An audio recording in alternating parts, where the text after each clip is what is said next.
um pouco sobre a atualização das NRs. Vamos falar sobre a portaria 787, uma portaria muito importante para você ler e entender as NRs, conceitos importantes como perigo e risco. Vamos falar sobre programas e sistemas de ergonomia. E depois nós vamos falar da NR17, item a item, vamos falar os seus principais focos, né? E no final vamos falar, fechar, né, e como o ergonomista ele é impactado diante desse cenário novo, diante dessas novas exigências, né? Então espero que você goste. Para começar, as normas regulamentadoras, as NRs, elas vêm sofrendo um processo de atualização e é importante que o ergonomista fique ligado nesse processo, né? Desde que o mundo é mundo, todo ser vivo ele deve respeitar algumas leis, sejam elas naturais ou não. Se eu pegar uma caneta e jogar ela no chão, a lei natural da gravidade vai jogar essa caneta para o chão. Mas é óbvio que eu não estou falando desse tipo de lei, né? Não é desse tipo de normativa que eu estou falando. Eu estou falando de normativas legais, normativas técnicas, normativas éticas, que o profissional de ergonomia ele deve ficar atento e deve pautar o seu serviço, o seu trabalho nessas normativas. Alguns ergonomistas agora eles podem afirmar que a ergonomia é muito mais do que essas leis, ela vai muito além dessas leis e dessas normas, por exemplo, do Brasil. E é verdade. Porém, a atuação do ergonomista no Brasil, ela está intimamente ligada a esse arcabouço legal, a essa base de referência legal, base de referência técnica, e elas têm que ser respeitadas, sob a pena desse profissional e da corporação, cliente desse consultor de ergonomia, sofrer penalizações caso isso não venha acontecer. Na ergonomia, são essas normas que vão assegurar, ou pelo menos tentam, né, pelo menos em teoria, assegurar uma característica mínima do serviço que é prestado por esse ergonomista. Esse serviço tem que ter qualidade, tem que ter segurança, tem que ter confiabilidade, uma eficiência mínima, atender objetivos mínimos, e isso normalmente é alcançado porque é escorado nessa legislação. As normas elas têm contribuição muito grande, uma contribuição positiva, né, para a maioria desses aspectos relacionados aos trabalhos de ergonomia, e elas devem ser observadas pelo profissional de ergonomia. Para complicar ainda mais a vida do ergonomista, a estrutura dessa norma ela engloba, além de interesses do governo, também interesses da empresa e interesses do funcionário. É o que a gente chama de comissão tripartite. Então, quando normalmente uma norma ela é atualizada, sentam-se representantes dessas três esferas, né, do governo, das empresas e dos funcionários, e discutem. E isso é importante a gente entender, porque mostra que o resultado final de uma norma ela não é necessariamente apenas técnica. Eu esqueci de falar, junto com esses três, né, governo, empregadores e empregados, também tem uma equipe técnica que dá suporte a isso. E é uma mistura disso tudo que sai a norma, né? A portaria 3214 de 78, ela regulamentou os artigos da CLT e alterou o capítulo 5 da Constituição Federal, da CLT.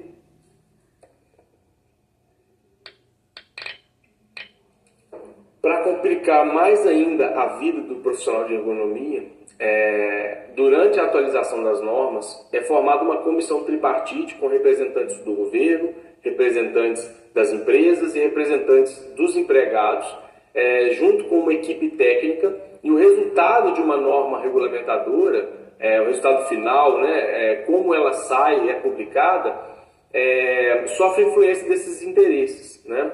Lá em 1978, a portaria 3214 regulamentou alguns artigos da CLT, alterou o capítulo 5 da CLT, isso fez com que as empresas devam necessariamente, né, em caráter obrigatório, observar o cumprimento dessas NRs. Então, esse cenário, por si só, obriga o ergonomista a sempre manter atualizado em relação às questões legais e as questões técnico-científicas.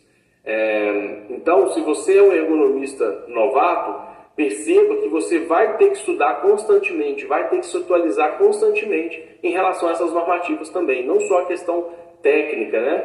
Mas também as questões legais, né? Você deve ficar sempre atento a essas atualizações. Conforme eu falei, essas atualizações é que vão direcionar muito o seu serviço, dar um norte muito importante para onde você deve seguir, tá? Eu vou deixar na descrição do link aqui um artigo do nosso blog com as normativas legais, técnicas que o ergonomista normalmente segue. Então é uma tabela com muitas, centenas de normativas que você pode consultar quando for necessário, tá bom? Seguindo, as atualizações, elas, além de ter influência daquela comissão tripartite que eu comentei, ela também tem uma relação estreita com o momento político nacional que o Brasil sofre. Então, dependendo de como está a história política daquele momento, daquele período quando a legislação sofreu uma mudança, você vai perceber que o resultado final dessa normativa também sofre essa influência. Por exemplo, na década de 80, a gente tinha o último governo militar, a abertura da política brasileira, a adoção, né, o início do pluripartidarismo, aquela questão da direta já, uma reconstrução do país em busca da democracia. Nesse período da década de 80, né, em 1988, foi promulgada a nossa querida Constituição, a nossa Carta Magna. Ainda nessa época, a gente sofreu os percalços vividos pela década anterior. A gente sofre alguns deles até hoje, né? Por exemplo, na época, muito arroxo salarial, a queda do poder aquisitivo da população, então o dinheiro valia menos, né? O agravamento da questão da má distribuição de renda, o desemprego crescente, a inflação disparou, uma recessão muito grande, uma dificuldade do Brasil de pagar a dívida externa. Então, nesse cenário, né, na década de 80, vem aquela publicação que eu comentei sobre as NRs, com a intenção de organizar umas portarias que havia no Ministério do Trabalho, adicionando algumas referências quantitativos de limite de tolerância para algum tipo de agente ambiental. As outras NRs, elas começaram a ser criadas ao longo do tempo, e nessa época o Estado ele tinha um papel importante de conformidade e não conformidade. Então as normas dessa época mostravam o que estava dentro da norma e o que não estava, que não estava dentro da norma. Não tinha a intenção de um trabalho preventivo, de um trabalho de gestão, era um caráter meramente de conformidade. Está em conformidade com o que é indicado ou não está em conformidade com o que é indicado, né? Na década seguinte, na década de 90, a gente adotou a instabilidade do final dos anos 80, veio o impeachment do Collor, né? O confisco das poupanças, o governo do Itamar Franco, que era vice, né, começa com uma melhora na estabilidade econômica, vem a questão do Plano Real, o seu ex-ministro, né, e presidente agora, o FHC, sendo reeleito depois em seguida. E essa política econômica ela teve um impacto importante na pobreza e na moeda, e essa moeda nossa começa a se tornar um câmbio, eles falam, flutuante, né? E aí, em 1986, no final da década de 80, na verdade, né, de 86 para frente, teve um salto muito grande daquelas questões de tenossinovite ocupacional dentro dos digitadores, né? E depois de várias idas e vindas, foi publicado a NR17 em novembro de 1990, a portaria 3751, com alterações que, infelizmente, comprometeram, segundo os relatos que a gente ouve, né, o entendimento e, por consequência, a aplicação prática da NR17. Mas, repito, tudo isso é resultado também do momento político que o Brasil vivia, né? Então, a gente tem depois, em 2007, a publicação do anexo 1 e do anexo 2, no anexo 1 que fala de operador de check-out, o anexo 2 que fala do teleatendimento, de telemarketing. E depois, lá em 2018, a portaria 876, a gente, na versão antiga da NR17, a gente tem a modificação da iluminância, do subitem 17533 de iluminância. Então essa portaria ela é atualizada e aí termina essa história da nossa NR17 antiga, né? Agora, recentemente, no ano passado, ela foi atualizada, a NR17, em 2021, ela foi atualizada e é o que a gente tem trabalhado agora a partir de 2022, né? Do dia 3 de janeiro de 2022. Vamos falar um pouco dessa portaria 787, que é uma portaria de 2018 muito importante, que trouxe mudanças no entendimento das normas, né? Uma das coisas que ela traz é a divisão das normas das NRs, né, das normas regulamentadoras, em tipos de normas. Então a gente tem, por exemplo, essas pintadas de amarelo na imagem, são as NRs gerais. As normas gerais não têm relação com nenhum enquadramento jurídico, com nenhum tipo de atividade, com nenhum tipo de instalação, com nenhum tipo de equipamento, com nenhum tipo de setor.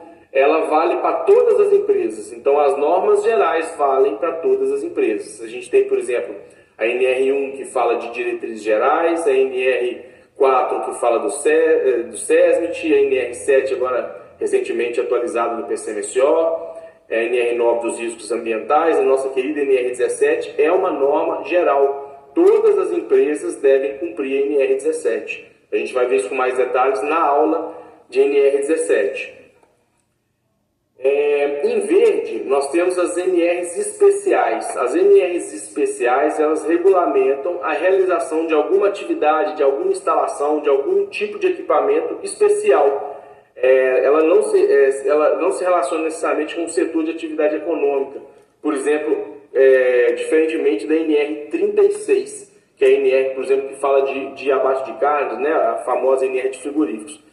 Mas a NR especial, por exemplo, aqui a nossa NR12 de máquinas e equipamentos, a NR24 de condições sanitárias, de conforto no trabalho, são NRs que regulamentam, repito, a realização de alguma atividade, de alguma instalação ou de algum equipamento utilizado no trabalho. Tá? Agora sim, em amarelo nós temos as NRs setoriais. Então, por exemplo, a NR36, que é a NR de frigorífico, a NR18 da construção civil, a NR37 de plataforma de petróleo, né? Dentro dessa portaria que a gente comentou, na 787, o artigo 8, é importante vocês relerem, né?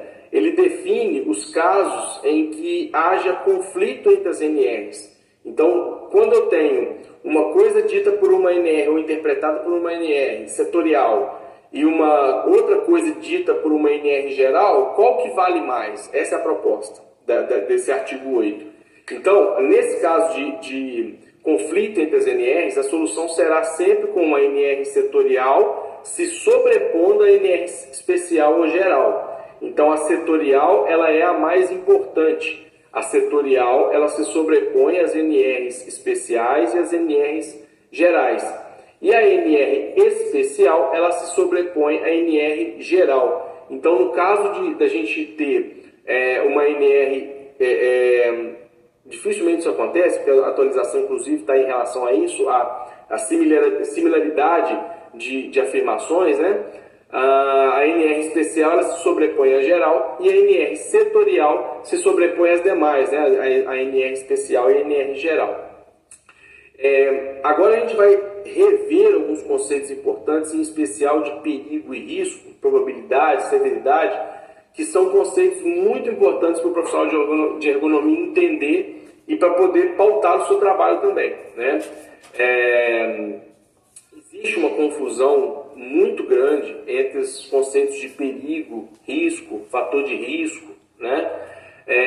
Essa confusão existe e ela causa vulnerabilidade técnica na aplicação da NR1 e da NR17.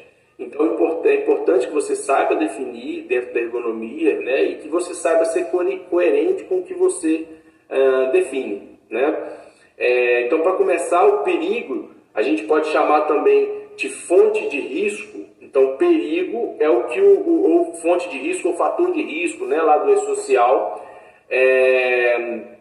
Perigo é a fonte com potencial de causar lesão ou agravo à saúde. Então, é a fonte com potencial de causar lesão ou agravo à saúde, né? Ou elemento que, em combinação com outros, tem o potencial intrínseco de dar origem ao agravo à saúde, tá? Então, o perigo é uma coisa em potencial. O que quer dizer isso? Ainda a gente não tem a exposição. Então, o perigo é um fator preliminar, é antes do risco, né?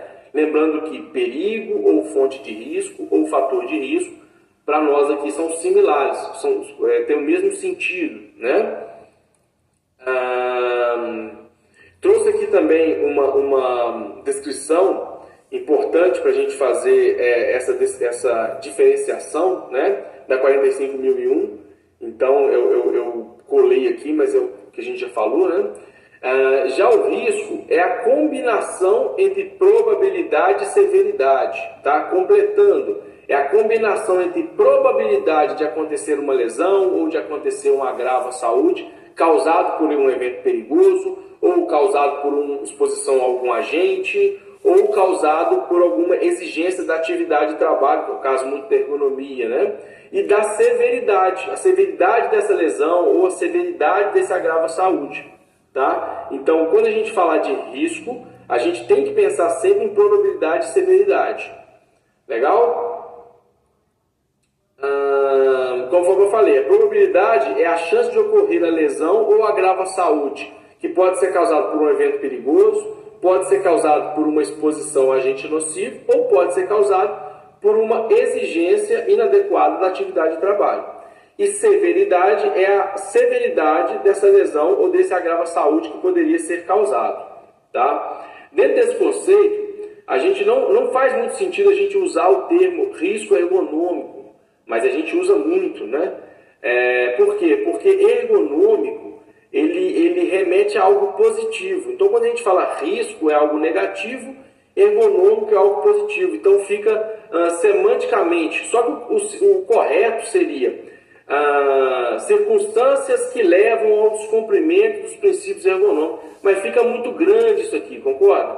Então, daí a gente pede licença aqui, uma licença poética, né? Para muitos ergonomistas, para a gente continuar utilizando esse termo risco ergonômico, mas sabendo que ele não é adequado, vamos falar semanticamente, né? Então, por exemplo, o que seria o perigo? Uma escada sem corrimão. Qual que é o risco? Aí a gente teria a exposição. Então, são pessoas subindo na escada sem corrimão.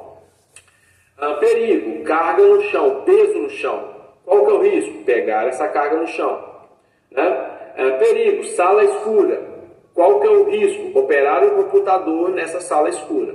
Então, são as diferenças de perigo e risco. Nós temos aqui uma figura que mostra, a gente vai ver ela mais vezes, a hierarquia das medidas de controle, mas só para a gente entender. Então, o perigo aqui no exemplo seria um peixe perigoso dentro de uma lagoa, né? Quando que o risco acontece? Quando a surfista está exposta àquele perigo. Então, isso aqui é o risco. Dentro da hierarquia, a gente tem condição de eliminar o risco, de usar soluções de engenharia, substituir o risco, utilizar meios administrativos e, por fim, equipamentos, medidas individuais, tá? Agora nós vamos falar um pouquinho sobre programa e sistema de ergonomia, né? Qual que é a diferença?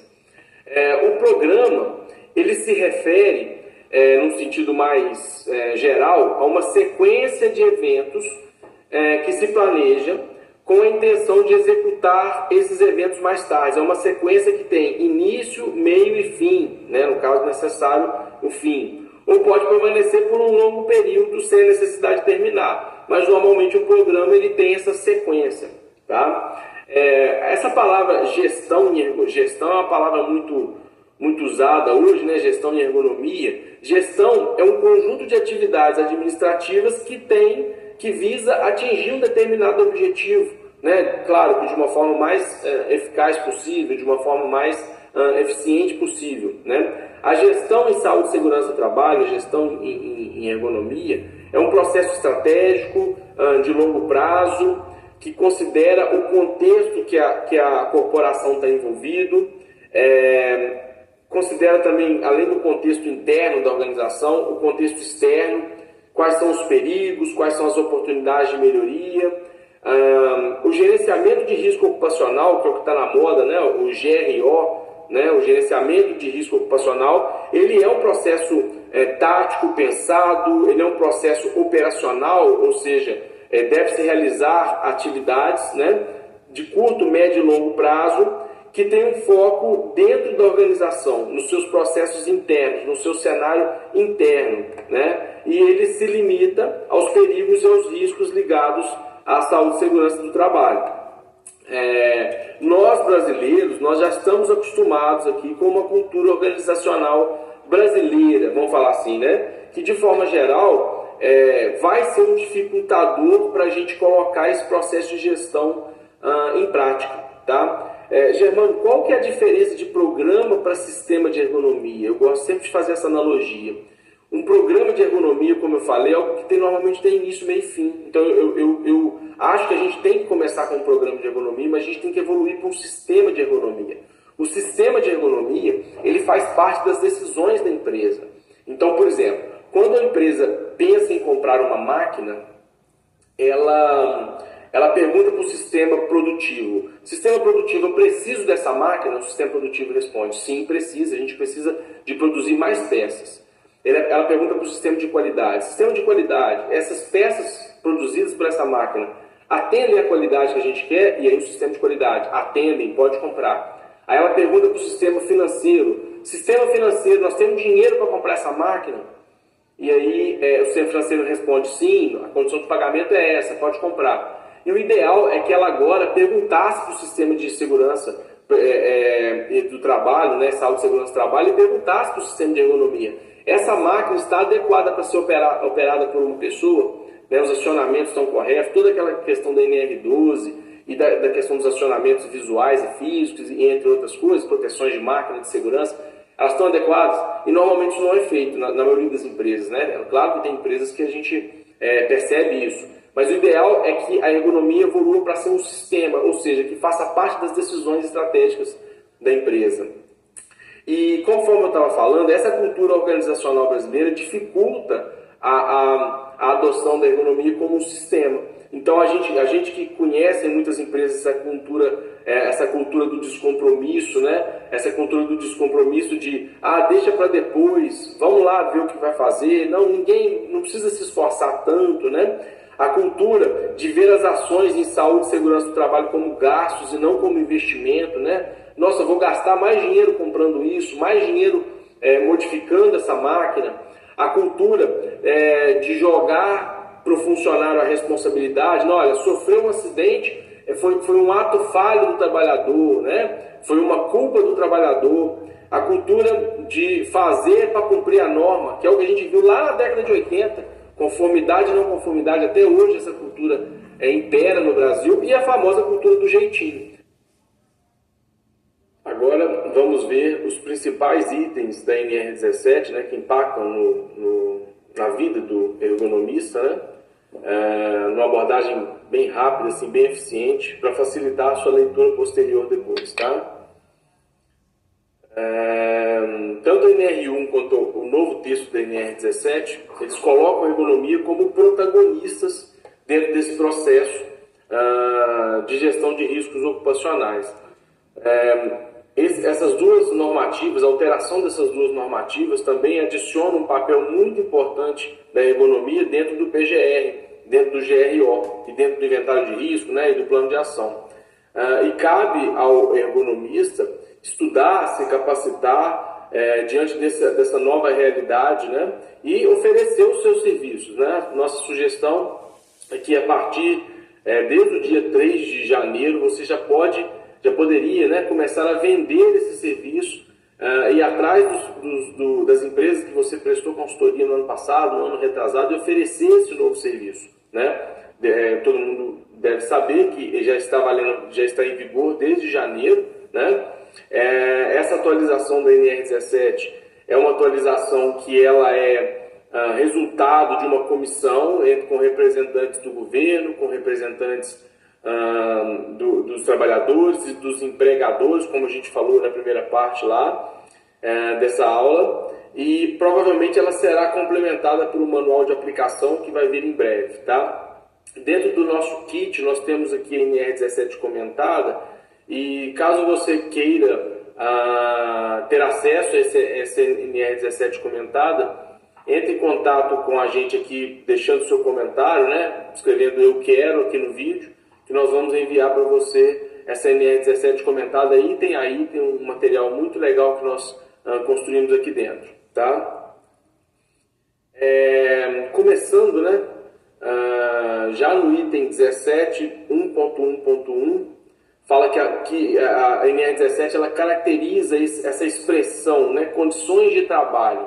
Então, esses 5 itens que ela vai colocar aí são os itens que a gente considera quando ouvimos essa expressão condição de trabalho, tá? Então, seja na fase de identificação de perigos, seja na fase de avaliação de risco, seja na fase de avaliação preliminar, né, ou na análise ergonômica, você minimamente tem que observar esses 5 itens, que são eles: organização do trabalho, levantamento, transporte e descarga de materiais, mobiliário, máquinas, equipamentos e conforto ambiental. Então, você, independente se é avaliação preliminar ou análise ergonômica, você tem que minimamente observar esses 5 itens. Então, se você realiza, por exemplo, uma avaliação ergonômica preliminar, uma AEP, né, e não considera nada dos riscos ligados ao conforto ambiental, você não está cumprindo com o que a norma diz, tá?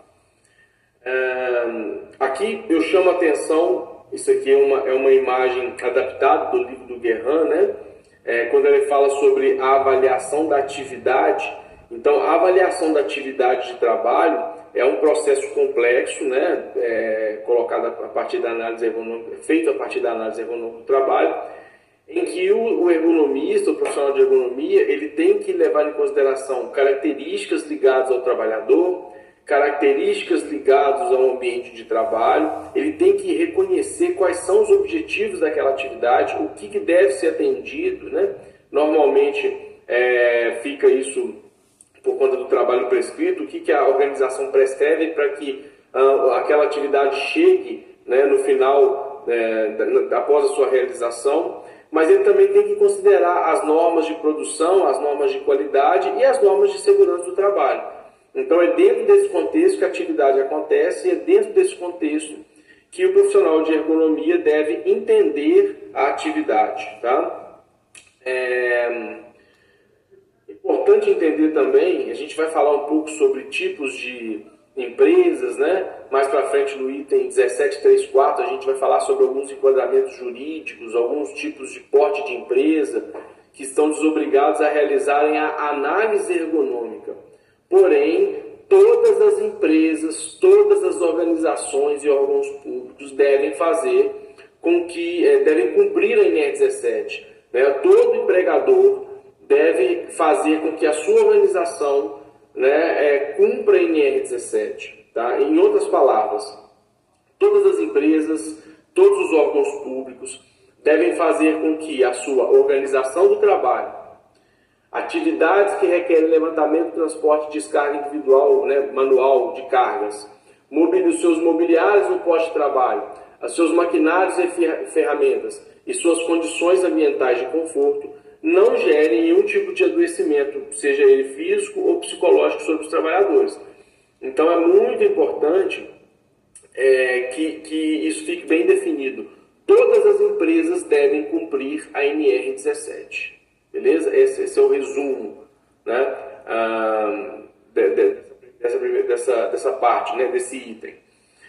Já no item 17.3.1, né, ele fala sobre avaliação ergonômica preliminar. Tá? Da forma como que está escrito, todas as organizações e órgãos públicos devem realizar pelo menos a avaliação ergonômica preliminar para provarem que estão cumprindo a NR17. Né? É muito importante. Então, todas as empresas e órgãos públicos devem realizar essa avaliação ergonômica preliminar. E aí existem algumas perguntas, né? Germano, mas a empresa já possui análise ergonômica do trabalho, né? E ela precisa de fazer a avaliação ergonômica preliminar, que teoricamente seria um passo antes. Na minha opinião, sim. Eu vou explicar por quê daqui a pouco, tá? Uma pergunta também que a gente pode falar de uma vez é: quem pode realizar a avaliação ergonômica preliminar? Qual profissional pode, né? A norma, ela não faz menção dessa pessoa, desse ator, dessa profissão, né? Então, um dos intuitos da equipe técnica que formulou a NR17 é que a empresa, qualquer pessoa da empresa poderia realizar essa avaliação ergonômica preliminar. Não que a gente concorde com isso, mas é o que a norma diz, né? Desses autores afirmou que, na opinião dele, seria o mesmo,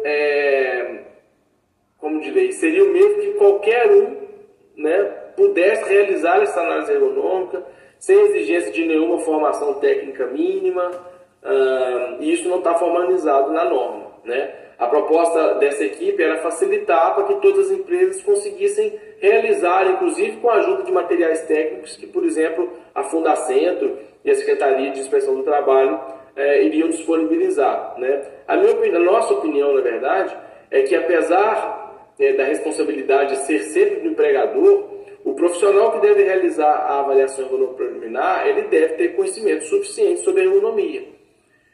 Caso essa avaliação preliminar seja mal feita, isso aí acontece tanto por conta de um profissional sem competência técnica ou por conta de uma empresa mal intencionada, né?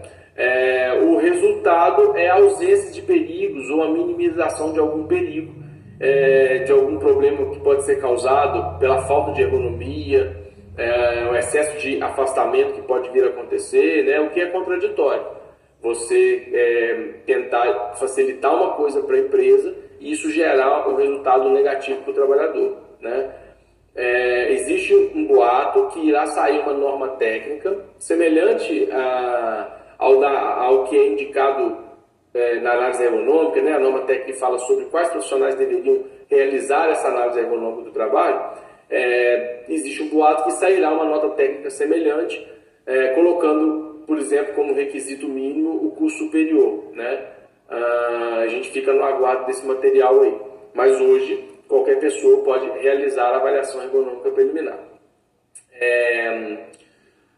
E aí, esse item 17311, ele deixa claro que você pode usar praticamente qualquer tipo de abordagem, né? Agora, vale a pena frisar mais uma vez, desde que você levante aqueles 5 itens da NR17, organização do trabalho, transporte manual de carga, mobiliário, máquinas, equipamentos e conforto ambiental. Então você pode usar um checklist, você pode questionar o trabalhador, você pode usar vários quadros de ferramentas, você pode usar um monte de coisa, desde que você atenda esses 5 itens. Tá? É importante lembrar também, se você assistiu a aula da NR1, né, a que nós falamos, tanto a primeira aula quanto a segunda aula da NR1, a gente fala que existem 7 informações, na nossa opinião, que devem sair da avaliação ergonômica preliminar. E isso não é feito apenas a partir de um checklist. Você não consegue ticar, marcar sim e não, tem risco ou não tem risco, porque não é só isso que a avaliação preliminar deve gerar. É muito importante que você entenda isso, tá? Esse item fala que essa avaliação deve ser registrada pela organização, né? Então, você deve sim registrar. Tá?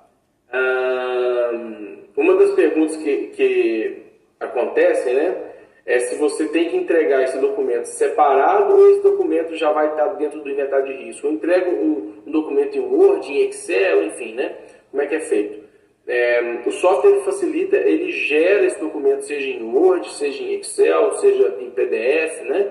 Mas já que você que não está usando nenhum software para utilizar, para fazer esse serviço, a nossa sugestão é que você não entregue uma planilha de Excel. Por que não? Porque no ano que vem, provavelmente, essa empresa não vai te contratar, ela vai pegar essa mesma planilha e ela vai replicar essa planilha. Né? Então, ela vai utilizar os seus profissionais para reavaliar e provavelmente não vai te chamar. Essa é uma previsão, pode ser que a gente esteja enganado, mas é o que eu imagino que vai acontecer. Então, a minha sugestão é que você entregue algo escrito, um documento escrito.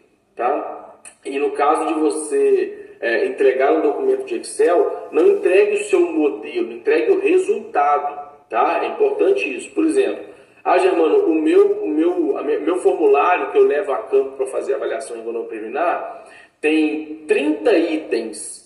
E eu fiz lá a avaliação da secretária, por exemplo, e só 3 itens desses 30. Então não entregue os 30, entregue os 3 itens que você encontrou. Não entregue a planilha inteira, porque senão ano que vem você provavelmente não vai ser contratado. Tá?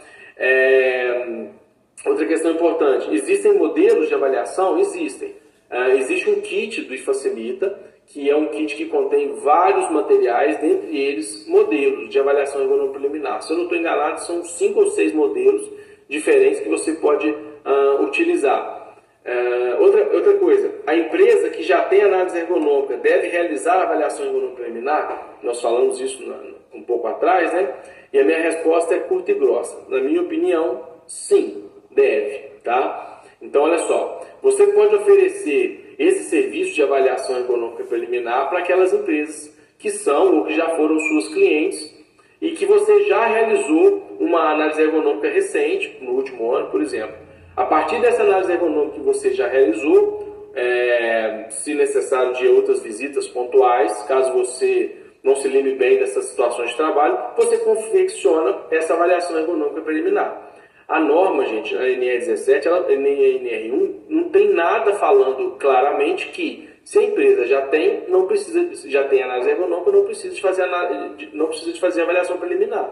Então, os profissionais que orientam as empresas do contrário, ou seja, de não realizar a avaliação preliminar desde que tenham já análise ergonômica, fica por conta da interpretação deles, é uma interpretação, mas na norma não tem nada escrito. Né? Já para aquelas organizações que já têm a análise ergonômica, mas que foram feitas há muito tempo, 3, 4 anos, e que, por exemplo, vem implantando já as melhorias, vem colocando as ações de ergonomia em prática, essas ações que você indicou, você pode criar essa avaliação preliminar, porque essas implantações geraram no trabalho modificações, né? E essas modificações gera uma nova realidade e por si só isso já justifica a avaliação ergonômica preliminar. Dentro da EP, caso seja necessário, você pode realizar uma análise ergonômica dos pontos que carecem mais aprofundamento, óbvio que pode, né? Agora, para aquelas organizações que têm análise ergonômica, que foi feita há muito tempo, né, 3 a 4 anos, porém que não tem implantado essas melhorias que você indicou, a realização da avaliação preliminar também é indicada, como se fosse um trabalho zero, do novo, né? E, obviamente, para aquelas empresas que não têm análise ergonômica, você também vai começar o trabalho do zero,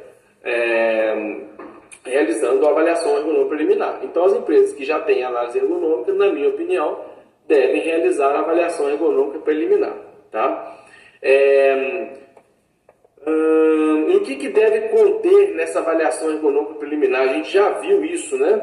Esses 7 itens, na minha opinião. Então, a gente vai identificar a presença dos perigos, descrever esse perigo, descrever as possíveis lesões e agravos, quais são as fontes e circunstâncias, quais são os grupos de trabalhadores que estão expostos, quais são as ações de prevenção, quais são as melhorias que você sugere e definir quais cargos, quais postos, quais atividades vão passar pela análise ergonômica do trabalho.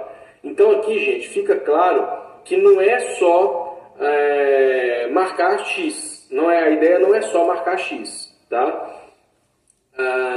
E aí, a própria NR17, no item 1732, ela já cita para você 4 itens, 4 gatilhos que levariam você a realizar a análise ergonômica do trabalho, tá? Aqui vale um ponto vale falar um ponto muito importante que eu falei na aula da NR1. O que está acontecendo recentemente com essa mudança é que as empresas não têm feito a análise ergonômica do trabalho. No início, né, eu estou aqui no primeiro semestre de 2022 gravando esse vídeo, o que tem acontecido é que as empresas têm solicitado o PGR, solicitado a avaliação ergonômica preliminar e não têm solicitado a análise ergonômica do trabalho. Literalmente, essa mudança e a má interpretação, né, porque não tem a ver com a mudança, tem a ver com a má interpretação dessa mudança, dessa norma, literalmente matou a avaliação, a análise ergonômica do trabalho. A gente não tem visto. Eu fiz uma avaliação de PGRs de empresas, né? Foram 16 PGRs de 16 empresas diferentes e nenhuma delas indicou análise ergonômica em nenhuma situação. Então, é triste ver isso, mas é o que tem acontecido, tá? Na aula a gente tem um curso sobre análise ergonômica do trabalho, a gente fala bastante, de uma forma bem mais aprofundada sobre esse assunto. O que acontece? A NR17 indica essas 4 situações.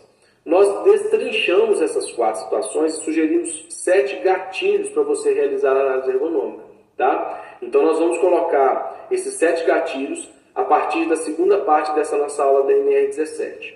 Espero que você tenha gostado dessa primeira parte e passa lá para a segunda parte da atualização da NR17, da nossa aula, dentro desse projeto Universidade Facilita. Tá bem? Muito obrigado, então.